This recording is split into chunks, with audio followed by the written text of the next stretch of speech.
নমস্কার, দেখছেন Kolkata TV digital. আপনাদের সঙ্গে রয়েছি আমি ঋষিকেশ। রাজ্য জুড়ে চলছে এসআইআর, তবে শুধুমাত্র এ রাজ্য নয়, দেশের 12টি রাজ্য এবং কেন্দ্রশাসিত অঞ্চলে কিন্তু এসআইআর চলছে এবং এসআইআর এর ফর্ম জমা দেওয়ার শেষ তারিখ ইতিমধ্যে আমরা জানি রবিবার দিনই নির্বাচন কমিশন বিজ্ঞপ্তি দিয়ে জানিয়েছে 4 ডিসেম্বর নয় 11ই ডিসেম্বর পর্যন্ত সময় রয়েছে। মূলত বিএলওরা এক সপ্তাহ মতো সময় পেয়ে গিয়েছে।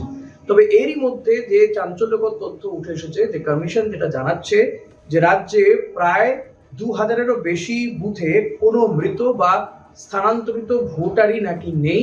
আর এই তালিকায় শীর্ষে রয়েছে দক্ষিণ 24 পরগনা। এক্সাক্ট সংখ্যাটা যদি বলি তাহলে আরো চমকে উঠবেন, 2208টি বুথে যেখানে কোনো মৃত ভোটার নেই, কোনো ডুপ্লিকেট ভোটার নেই, কোনো স্থানান্তরিত ভোটার নেই। দক্ষিণ 24 পরগনা কিন্তু এক্ষেত্রে রয়েছে শীর্ষে। তারপরেই রয়েছে রাজ্যের আরেকটি জেলা পুরুলিয়া। আপনাদের জানাবো, এক্ষেত্রে যেটা বলা হচ্ছে কমিশনের পক্ষ থেকে 100% এনুমারেশন ফর্ম ফেরত এসেছে, অর্থাৎ যে এনুমারেশন ফর্ম বিলি করা হয়েছিল সবকটাই ফেরত এসেছে বা ডিজিটালাইজড হয়ে গিয়েছে। ওইসব বুথে কোনো মৃত ভোটার নেই, স্থানান্তরিত নেই এবং ডুপ্লিকেট ভোটারও নেই।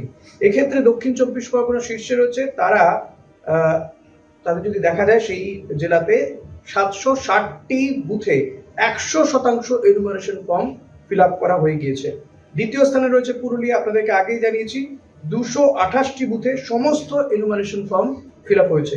তৃতীয় স্থানে এবং চতুর্থ স্থানে যথাক্রমে রয়েছে মুর্শিদাবাদ, মালদা এবং একদম শেষের দিকে রয়েছে আলিপুরদুয়ার। এটা নির্বাচন কমিশন এই তথ্য দিচ্ছে এবং এর পাশাপাশি আরো যে তথ্য পাওয়া যাচ্ছে যে একটি মাত্র ফর্ম ফেরত আসেনি এমন বুথের সংখ্যা 542, দুটি ফর্ম জমা পড়েনি এমন বুথের সংখ্যা রয়েছে 420টি।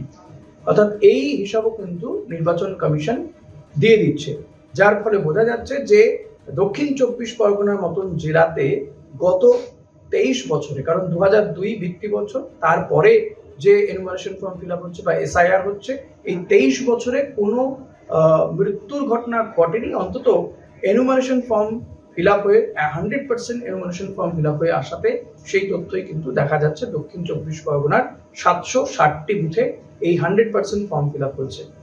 নির্বাচন কমিশনের এই তথ্য নিঃসন্দেহে চমকে দেওয়ার মতো।